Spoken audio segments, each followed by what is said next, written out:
بسم اللہ الرحمن الرحیم۔ ناظرین السلام علیکم۔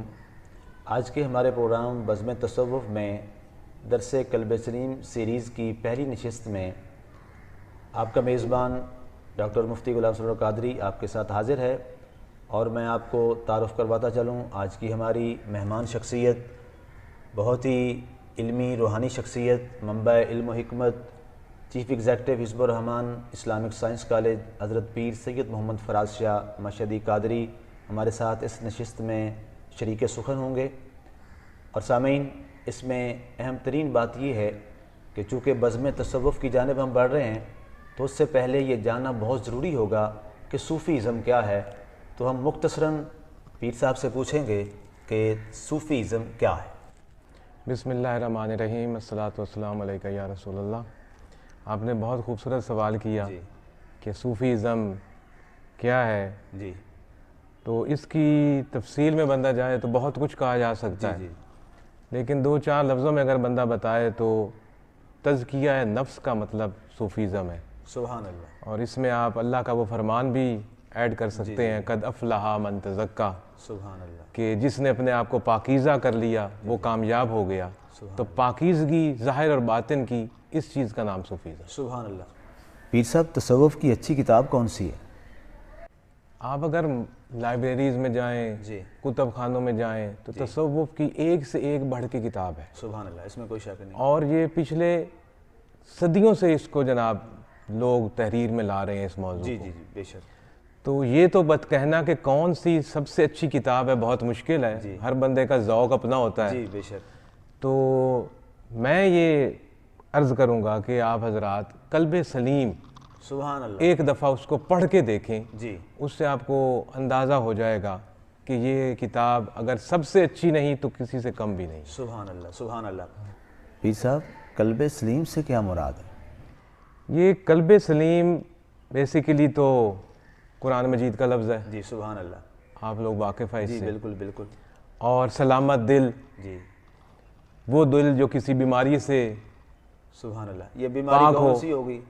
یہ باطنی بیماری، باطنی بیماری، ٹھیک ہے، ظاہری بیماری تو وہ پھر ٹھیک ہے، دل کا مریض ڈاکٹر اس کو چیک کرے گا۔ جی جی تو میں اس کا دو لفظوں میں یہ معنی کروں گا کہ قلب سلیم سے کیا مراد ہے۔ جی، ایسا دل جو اپنے خالق کی یاد اور ذکر سے کبھی بھی غافل نہ ہو، سبحان اللہ، سبحان اللہ۔ اور اس دل کی تار ہر وقت اپنے خالق سے جڑی ہو، جی، چاہے وہ دنیا میں کسی بھی حالات سے گزر رہا ہو، چاہے خوشی ہو، غمی ہو، دکھ ہو، سکھ ہو، جی، بیماری ہو، صحت ہو، جی، اس کے دل کی تار خالق کی یاد سے نہ ٹوٹی ہوئی۔ سبحان اللہ، سبحان اللہ، بہت خوبصورت۔ قلب سلیم جیسا منفرد اور اچھوتا نام کس نے رکھا؟ یہ نام بھی میرے والد محترم سبحان اللہ، حضرت سید محمد نواز شاہ رحمۃ اللہ علیہ، جی، انہوں نے تجویز کیا، جن کے مزار پہ جن کے مزار کے سامنے ہم بیٹھے ہیں۔ سبحان اللہ، لازمی بات ہے کہ انہوں نے مشاورت کی ہوگی، جی اور پھر اس نتیجے پہ پہنچے اور اس نام کو انہوں نے تجویز کی۔ سبحان اللہ۔ پیر صاحب، قلب سلیم کس شخصیت کے ملفوظات کا مجموعہ ہے؟ یہ جی جن کے مزار کے سامنے اس وقت ہم بیٹھے ہیں، جی، میری مراد حضرت سید محمد عبداللہ شاہ رحمۃ اللہ علیہ جو کہ میرے دادا ہیں، یہ ان کے ملفوظات کا۔ سبحان اللہ۔ پیر صاحب، قلب سلیم کے مؤلف کون ہیں؟ یہ دیکھیے جی، میری تو ان صاحب سے ملاقات نہیں ہے، جی، بہتر، کیونکہ میرا بچپن میں ان کا انتقال ہو گیا تھا۔ جی، یہ ایک ہمارے بہت پیارے پیر بھائی جو میرے کے دادا کے بیعت تھے، بیت تھے، سبحان اللہ، اور لاہور سے ان کا تعلق تھا، صوفی عبدالحمید قادری صاحب مرحوم، سبحان اللہ، انہوں نے یہ سلسلہ اپنے ٹھیک ہے، بیڑا اٹھایا اور انہوں نے یہ کام شروع کیا۔ سبحان اللہ۔ حضرت صاحب، قلب سلیم کن موضوعات پر مشتمل ہے؟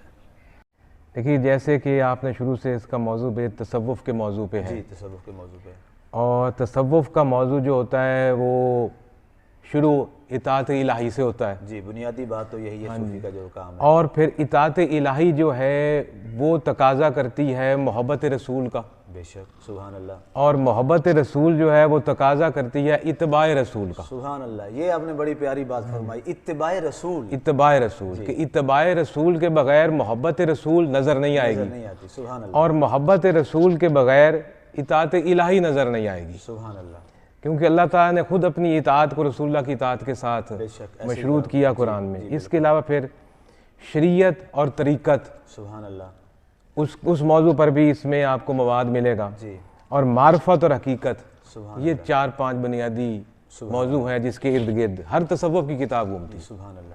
پیر صاحب آپ نے بڑا خوبصورت ایک لفظ استعمال فرمایا, حقیقت. آپ فرمائیں گے یہ حقیقت کیا ہے؟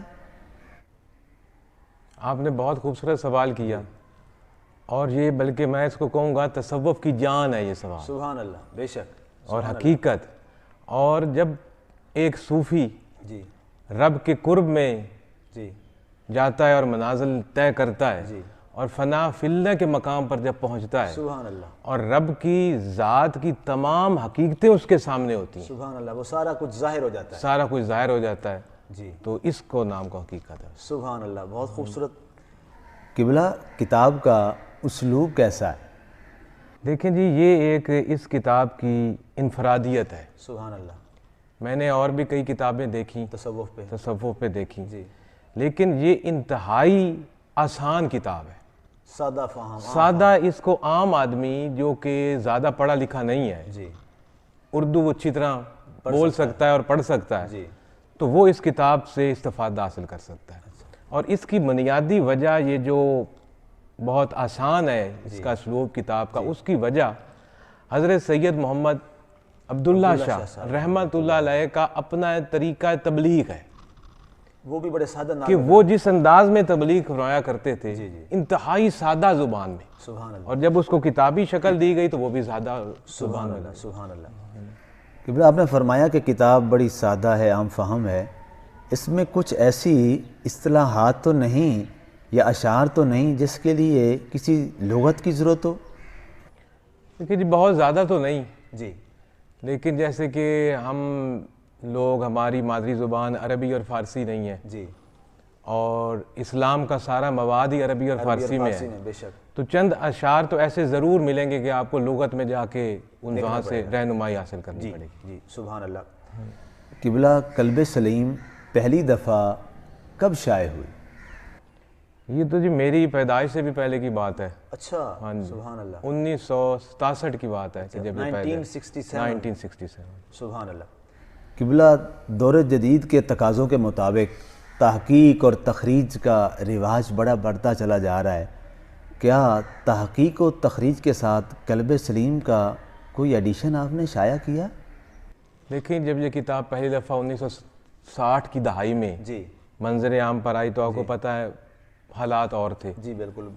آج 2020 میں حالات اور ہیں. تب تو کتاب لکھا جانا بھی بڑی بات ہے. ہاں جی, کرامت ایک ہے. اور بہت سادہ لوگ ہوتے تھے. جی, بے شک. اور اسی طرح بہت سادگی کے ساتھ اس کو لکھا گیا تھا. جی, ٹھیک ہے.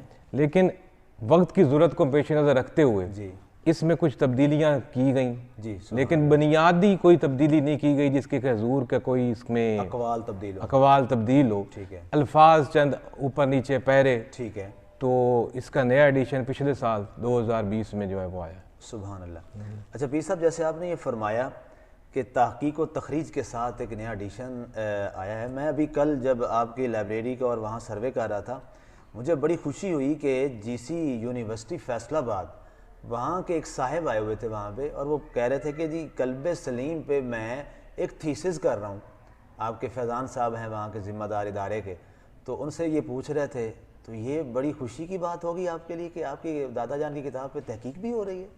دیکھیے جی, بہت میرے لیے تو اعزاز کی بات ہے. اعزاز کی بات ہے کہ سرکاری یونیورسٹی میں ہے, اور امید کے ساتھ بھی اور لوگ بھی کریں گے اس کو. سبحان اللہ. اور ان بکس کو جو پڑھے گا اس کو اندازہ ہوگا ٹھیک ہے کہ یہ کسی بھی تصوف کی کتاب سے یہ کتاب کم نہیں ہے. سبحان اللہ. جی, تحقیق و تخریج کے ساتھ جو آپ نے ایڈیشن شائع کیا قبلہ, اس کے صفحات کتنے؟ تقریباً 350 کے لگ بھگ. ماشاءاللہ, 350 کے لگ بھگ. ہاں جی. پیر صاحب, کیا آرڈر پر قلب سلیم منگوانے کے لیے کوئی سہولت موجود ہے آپ کے پاس؟ جی بالکل, سہولت موجود ہے. جی, ہم آپ کو رابطہ نمبر دے دیتے ہیں. جی, جی, آپ اپنے ناظرین کو اسکرین پر وہ چلا. جی, انشاءاللہ ضرور. بہت شکریہ.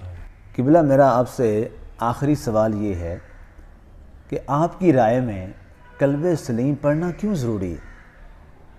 دیکھیں جی, اس کا جواب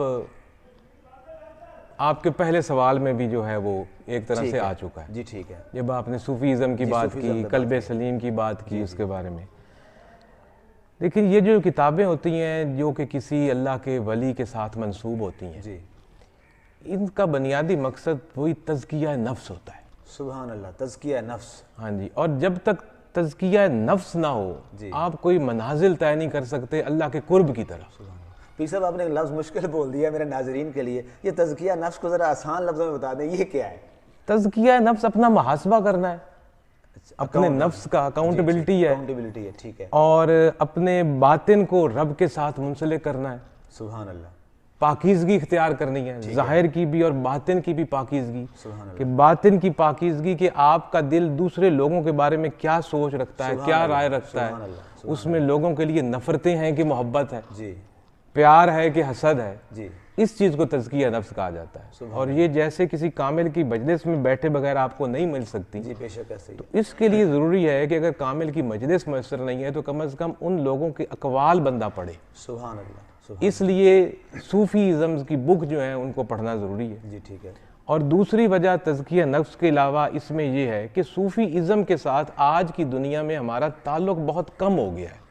لوگ دور ہٹتے جا، مادیت آتی جا رہی ہے، دور ہٹتے جا رہے ہیں. لوگوں کو علم ہی نہیں کہ صوفی کس چیز کا نام ہے، سبحان اللہ. صوفی کا کردار کیا ہوتا ہے، صوفی کون ہوتا ہے، صوفی کی شکل کیسے ہوتی ہے. سبحان اللہ. ایک یہ معیار بنا دیا گیا ہے جس نے کوئی انگوٹھیاں پہنی ہوئی ہوں، کوئی ملنگ بنا ہوا ہو، تو اس کو صوفی کہتے ہیں. ہفتہ 10 دن نائے نا. ہاں جی. یہ لیکن صوفی حقیقی نبی پاک صلی اللہ علیہ وسلم کا غلام اور اس حضور کا عکس ہوتا ہے، سبحان اللہ. جو آپ کو تزکیہ نفس کی طرف لے کے جاتا ہے. اس لیے میں یہ درخواست کروں گا آپ کی وساطت سے کہ جہاں ہم اتنا وقت صرف کرتے ہیں باقی کتابوں کو پڑھنے کا، تو ہمیں صوفی ازم کو بھی پڑھنا چاہیے، سبحان اللہ، اور تصوف کی بکس کو پڑھ کے تزکیہ نفس کی طرف بڑھنے کی کوشش کرنی. پیر صاحب آپ کے سوال سے ایک چیز میں پوچھنا چاہتا ہوں. آج کل ایک ٹرینڈ نیا چل گیا ہے، جس نے انگوٹھیاں پہنی ہوں، ملنگ ٹائپ بنا ہو، وہ صوفی ہوتا ہے. کیا قبلہ کوئی صوفی شریعت کے بغیر صوفی بن سکتا ہے؟ نہیں، آپ نے بہت خوبصورت سوال کیا. ایک لفظ عموماً بولا جاتا ہے ہمارے معاشرے کے اندر، شریعت اور طریقت. جی بالکل، بہت خوبصورت لفظ ہے. جی. اور شریعت اور طریقت کا مفہوم یہ ہے جی کہ جو شریعت آپ کو رسول اللہ صلی اللہ علیہ وسلم نے دی ہے، جی بے شک، اس شریعت پر چلنے کا طریقہ کیا ہے، اس کو طریقت کہا جاتا ہے. سبحان اللہ سبحان اللہ سبحان اللہ. تو اب جب تک آپ کے پاس کوئی کامل طریقہ نہیں آئے گا تو آپ شریعت پر بھی کامل طریقے سے ہم نہیں چلے جا سکتے. اس لیے شریعت اور طریقت کا چولی دامن کا ساتھ ہے. سبحان اللہ سبحان اللہ. طریقت میں شریعت ضرور ہوگی، شریعت میں طریقت ضرور ہوگی. سبحان اللہ سبحان اللہ سبحان اللہ. یعنی اگر میں سادہ لفظوں میں یہ بات کروں کہ صاحب طریقت شریعت کے بغیر ہوتا ہی نہیں ہے. ظاہر ہوتا ہی نہیں ہے. سبحان اللہ. صوفی بغیر شریعت کے ہے ہی نہیں. سبحان اللہ سبحان اللہ. صوفی ہے ہی وہ جس نے شریعت پر چلنا ہے. سبحان اللہ. اور اس نے شریعت پر چلنے کا وہ طریقہ ہمارے سامنے رکھنا ہے جی جس کو ہم نے فالو کرنا ہے. سبحان اللہ. ناظرین، اسی کے ساتھ آج کی ہماری بزم تصوف کی قلب سلیم کے تعارف کے حوالے سے جو پہلی نشست ہے وہ اپنے اختتام کو پہنچتی ہے، اور انشاءاللہ پھر آپ کے ساتھ حاضر ہوں گے قلب سلیم کی مجلس نمبر 1 کے ساتھ. پیر صاحب کا میں بار دیگر شکر گزار ہوں کہ آپ نے اپنی مصروفیات میں سے وقت ہمیں دیا، اور انشاءاللہ قبلہ ہم دوبارہ آپ کی خدمت میں حاضر ہوں گے اور اپنے ناظرین کے لیے قلب سلیم کی مجلس نمبر 1 جو ہے اس کے ملفوظات ہم آپ سے استفادہ کریں گے. بہت شکریہ.